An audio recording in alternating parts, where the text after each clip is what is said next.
We're gonna give you 5 of the best deadlift variations that you can use as an athlete, and we're gonna start right now.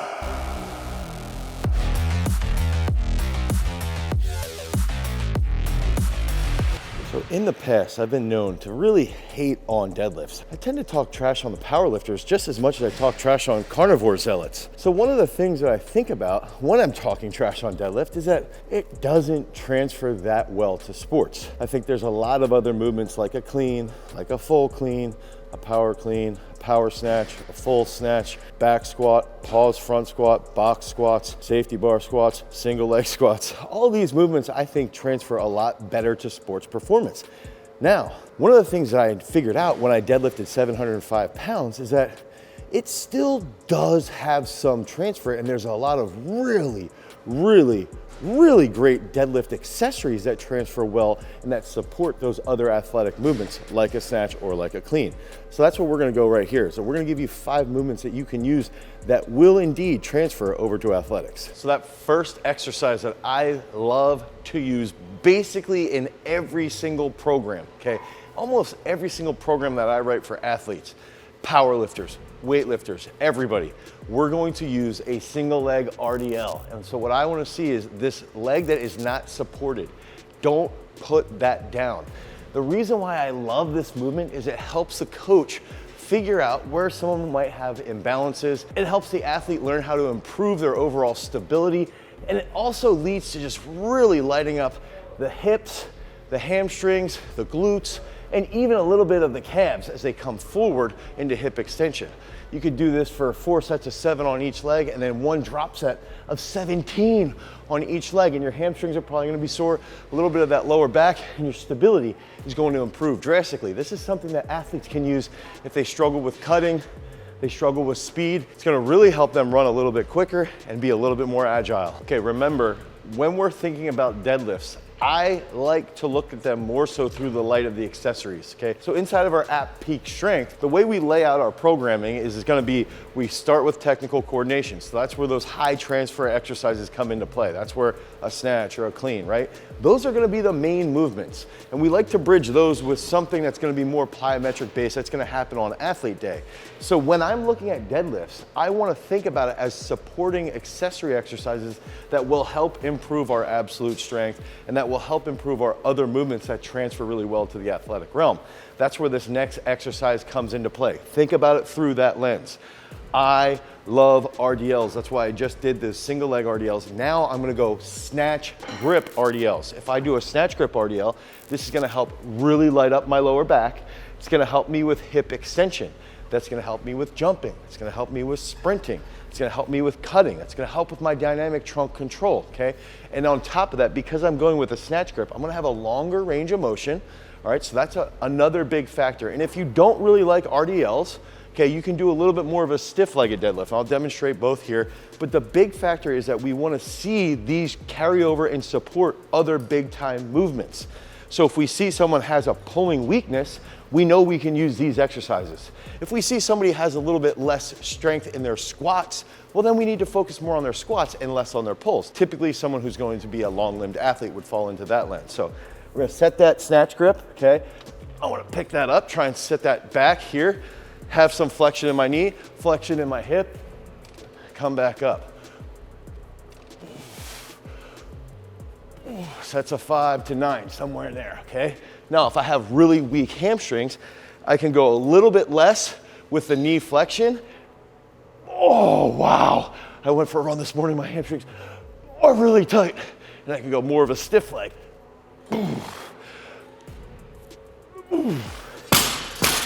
Both of these movements are absolutely phenomenal for strengthening that posterior chain, and that's why they're great deadlift variations that transfer really well to the athletic world. Now, the third key deadlift variation that transfers well to sports performance, okay? That's the lens we're looking at. We need to focus on building athletes, okay? We don't need to focus on building a power lifter or building a weightlifter. This is strictly for athletes. So somebody who's a field sport, court sport, whatever, right? Swimmers. I actually really like this. Ironically, this next movement is something that we use a lot with swimmers who struggle with coming off the wall or they struggle with coming off the blocks rapidly. And that's going to be a trap bar deadlift. Now, there's a couple main reasons why I like this. I really like a trap bar deadlift in season. It's easy to execute. So the technical learning curve is very, very fast, okay? You can learn how to do this very quickly. It's almost impossible to round your back when you're doing a trap bar deadlift. If you have an athlete that rounds their back on a trap bar deadlift, even after you're giving them cues, you got some bigger fish to fry, okay? So that's one big factor here too, is that you can use this and know that they're not gonna get overly beat up. With that being said, it's not the absolute greatest thing for developing the posterior chain. It's much better at developing your quads. And that's been seen in a lot of research based off of EMG studies, okay? So trap bar deadlifts are gonna help a lot with that quad development and driving that chest up. So we can get set here, tighten up that back, drive up, okay? Down, up fast, okay?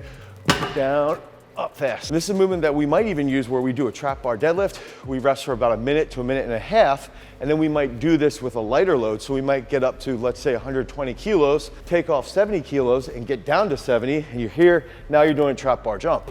Boom. So this movement's pretty versatile because you can do some really unique contrast training inside of that season. Again, 5 sets of 3 to 5 when you're doing the strength work, 5 sets of 2 to 4 when you're doing those jumps. Now remember, the lens that we're looking at, and this is the same lens that we used when we built out Peak Strength, okay? Head over to peakstrength.app if you want to pick that up today, is that we are looking at accessory movements that will get us strong as and help transfer to the athletic world, okay? So now we're looking at it, all right, something like a clean, something like a snatch helps us be more explosive. They transfer really well to jumps. Jumps transfers really well to speed. All that stuff is intertwined synergistically, okay? There's this giant circle of training that is connected, right? So one of the next movements here is a great deadlift variation that you can use to really support the clean. And this is an exercise that when you see someone doing a power clean or a full clean or a clean off of a box and they tend to go forward, their pulls aren't as strong. They don't have as strong of a back. They don't have as strong hamstrings, okay? So then if you use this variation, you can trigger and give them that easier technical cue because it's gonna move a little bit slower. And over time, it's still gonna transfer really well to the clean. And it's going to be a clean grip deadlift with a shrug. You could call this a clean pull. You could call this a clean deadlift with a jump shrug.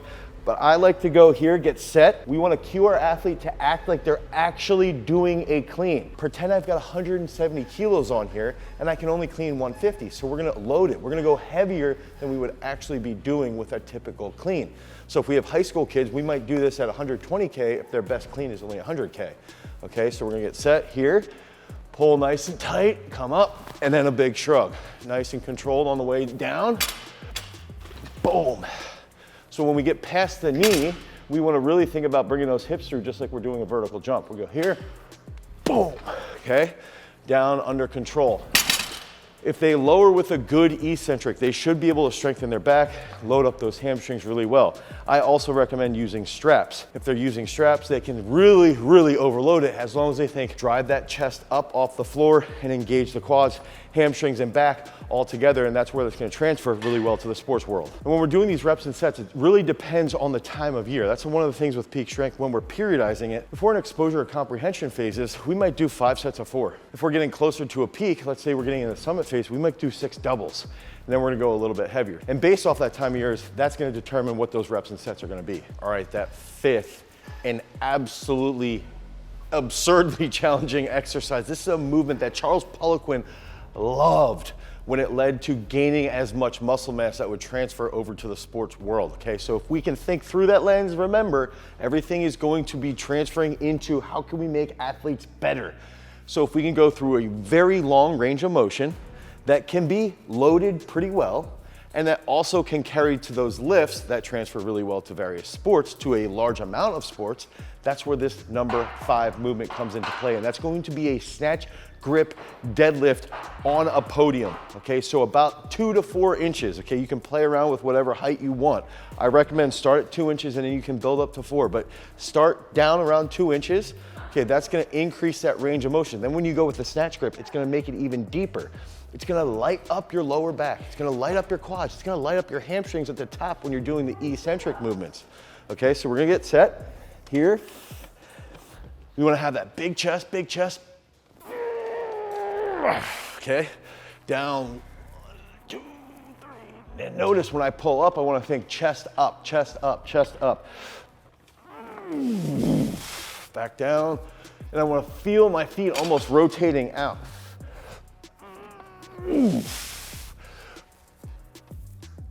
So this is an absolutely fantastic movement to get bigger. You gotta set those lats right away. You gotta make sure your traps are focused and being stable around your spine.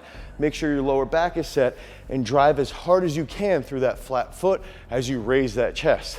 Long range of motion means you're going to get bigger. It's gonna transfer to the snatch really, really well. So now, if we can get to 120, 150 kilos on a snatch grip deadlift up on a riser, now when we go over and we do a power snatch or a full snatch, we can hold a higher weight, we can produce more force in a shorter period of time, which increases our impulse expression. That's where we wanna see everything transfer over to the sports world. That's exactly what we do inside of our app, Peak Strength. Again, with the programming, with the periodization, it depends on where we're at. If we're in exposure phase, it might be 6 sets of 4. It might be 5 sets of 5. If we're working into the ascension phase and then into the summit phase, we might do 6 doubles, 7 triples, something like that, where we're going a little bit heavier. And then we want to see it on day 1, potentiate with some crazy power snatches, 2 box snatches, 1 box snatch, high hang snatch, anything along those lines. So we want to see them work together. Not only contrast inside of a day, but this is where the contrast comes inside of an actual week. So that's where everything gets really creative inside of our app. You can head over to peakstrength.app, head over to the Google Play Store or the Apple iOS Store, pick that up today. Because remember, freaks, if you guys want to become a champion, you've always got to cultivate your power. Peace.